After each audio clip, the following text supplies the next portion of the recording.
के बाद कोई भी गांव वाला बाहर नहीं निकलता था, क्योंकि उस गांव में एक भूतिया समोसे वाला था। वो भूत रात को गांव में समोसे लेकर घूमता था। उसके समोसे की खुशबू पूरे गांव में फैल जाती थी। खुशबू से गांव वाले आकर्षित होने लगते थे और अपने घरों से बाहर आ जाते थे। वो भूत उन्हें उठाकर अपनी समोसे की दुकान पर ले जाता था और उन्हें मार देता था। इसीलिए गांव वाले अपने अपने घरों की खिड़कियां और दरवाजे रात को अच्छे से बंद रखते थे, ताकि समोसों की खुशबू अंदर न आए। एक दिन राजन शहर से 18 साल बाद अपने गांव लौटा था। अच्छा माँ, तुमसे तो मिल लिया, अब मैं जरा अपने दोस्तों से भी मिलाऊं। अच्छा जाओ, पर शाम ढलने से पहले घर लौट आना बेटा।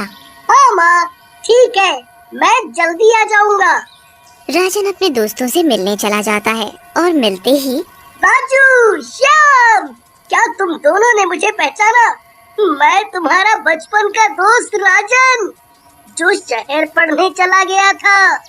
यार तू मेरे दोस्त, कितने सालों बाद आया है तू गांव में। अच्छा दोस्तों, हम कितने सालों बाद मिल रहे हैं। चलो इसी खुशी में कहीं घूम कर आते हैं। नहीं नहीं, हम नहीं जा सकते। क्यों, क्या हुआ? तुम दोनों घूमने के नाम से इतने डर क्यों रहे हो? क्या तुम्हें नहीं पता, इस गांव में शाम ढलने के बाद घर से कोई नहीं निकलता बाहर। पर क्यों, क्या बात है? क्या तुम्हें नहीं पता, रात के समय गांव में समोसे वाला भूत घूमता है। जो भी उसके समोसों की खुशबू सूंघ लेता है, वो भूत उसे उठाकर अपने साथ ले जाता है और उसे मार देता है। शायद तुम्हें भूत के बारे में कुछ नहीं पता, इसीलिए तुम भी खिड़की दरवाजे अच्छे से बंद करके सोना। चलो भाई, अब घर चले, अंधेरा होने ही वाला है।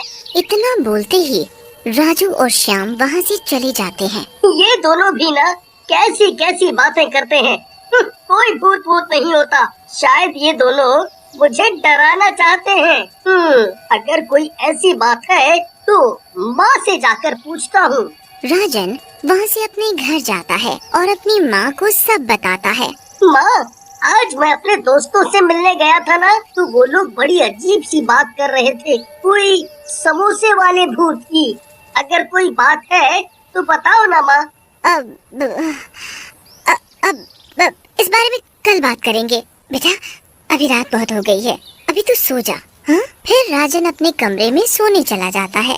राजन अपने दोस्तों की कही बातों पर ज्यादा भरोसा नहीं करता, जो उन्होंने भूतिया समोसे वाले की बात कही थी, और वो खिड़की खुली रखकर ही सो जाता है। और रात में भूतिया समोसे वाला हाथ में समोसे की प्लेट लेकर गांव में घूमता है।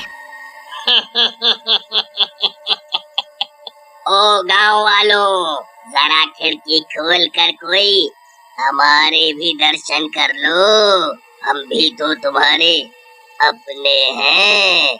एक बार तो दर्शन कर लो हमारे। ये मेरे बनाए हुए गर्मा गर्म समोसे तो चख लो एक बार। पर किसी के भी घर की खिड़की नहीं खुली होती।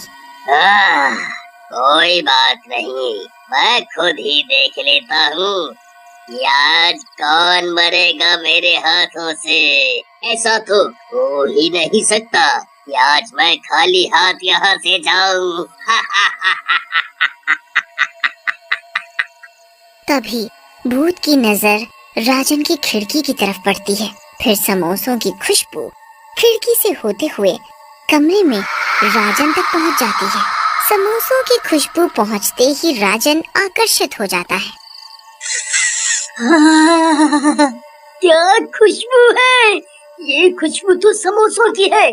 खुशबू इतनी अच्छी है, खाने में तो और भी स्वाद हो गया, स्वाद। राजन खुशबू के साथ साथ बाहर आने लगता है, और राजन जैसे ही घर से बाहर आता है, वो समोसे वाला भूत उसे पकड़ लेता है और उसे अपनी समोसों की दुकान पर उठाकर ले जाता है।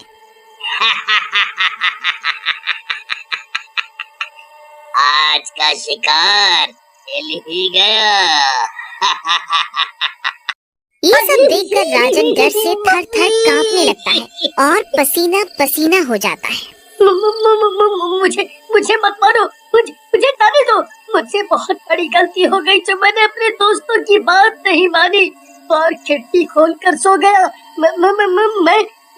मैं तुम्हारा सारा काम कर दूंगा, झाड़ू, पोछा, बर्तन, जो कराना चाहते हो करा लो, पर मुझे जाने दो, मुझे जाने दो।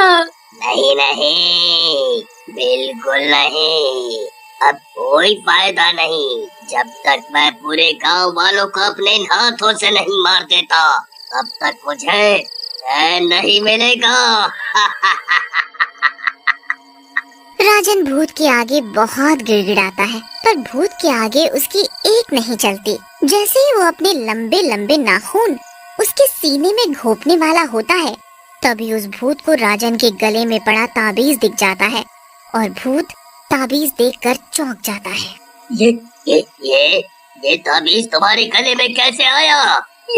ये ताबीज मेरे पिताजी की आखिरी निशानी है। माँ ने बताया था जब मैं बहुत छोटा था, तब मेरे पिताजी ने मुझे ये ताबीज पहनाया था, पर वो अब इस दुनिया में नहीं है। ये बात सुनते ही भूत की आंखों में आंसू आ जाते हैं। ये ताबीज मेरा है और मैं तुम्हारा पिता हूँ। मैं कुछ समझा नहीं। राजन को कुछ भी समझ नहीं आता। तब भूत पूरी बात बताता है कि कैसे वो भूत बना। बेटा, आज से बहुत साल पहले गांव में मेरी समोसे की दुकान हुआ करती थी। मेरे समोसों के चर्चे दूर दूर तक फैले हुए थे।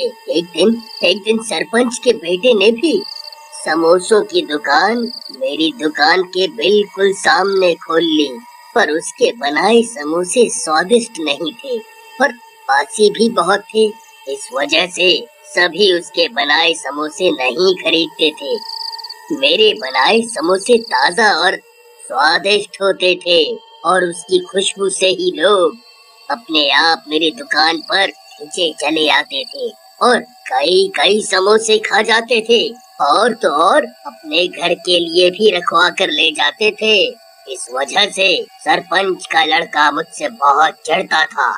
एक दिन उसने मुझे रास्ते से हटाने की योजना बनाई और चुपचाप मेरी दुकान में आग लगा दी और दुकान के साथ मुझे भी जलाकर मार दिया और मैं भूत बन गया। तब जब तक मैं उसे मार नहीं देता, मेरी आत्मा को शांति नहीं मिलेगी। पिताजी, अगर आपकी मौत सरपंच के बेटे की वजह से हुई है, तो आप गांव वालों को क्यों मार रहे हो? बेटा, जब मेरी दुकान में आग लगी थी, तब किसी ने भी मेरी मदद नहीं की। सभी खड़े खड़े देख रहे थे बस। इसलिए मैं इन सबको मार दूंगा, पर मैं अभी तक सरपंच के बेटे को मारकर अपना बदला नहीं ले पाया, क्योंकि वो अपने घर को हमेशा बंद रखता है, कभी भी बाहर नहीं आता। पिताजी, मैं इसमें आपकी मदद कर सकता हूँ, पर आप मुझसे वादा करो कि आप गांव वालों को नहीं मारेंगे। भूतिया समोसे वाला राजन की बात मान लेता है और फिर राजन पूरी योजना बनाता है कि कैसे सरपंच के लड़के को घर से बाहर निकाला जाए। योजना के हिसाब से एक दिन राजन चुपके से सरपंच के घर की खिड़की पर समोसे से भरी प्लेट रखाता है। कुछ देर बाद सरपंच का बेटा समोसे की खुशबू से आकर्षित हो जाता है और घर से बाहर आ जाता है। अब मैं तुझे मार कर अपना बदला लूंगा। पर तुम मुझे मारना क्यों चाहते हो? है? और इस राजन को तो तुम कुछ भी नहीं कर रहे हैं? क्योंकि तुम मेरे कातिल हो। तुमने मुझे मारा है, इसने नहीं, और गांव वाले भी निर्दोष हैं। मैं और तुम्हारा कातिल? कौन हो तुम? है? कौन हो तुम? इसके बाद भूत अपने असली रूप में आ जाता है। बंसी, तुम? ठीक पहचाना, बंसी हूँ मैं। तुमने मुझे जलाकर मार डाला था, याद आया? देखो बंसी भाई, देखो मुझे माफ कर दो। मुझसे बहुत बड़ी गलती हो गई थी। मुझे माफ कर दो। बंसी भाई, मुझे माफ कर दो। और उसके बाद से उस भूत ने कभी भी किसी को परेशान नहीं किया।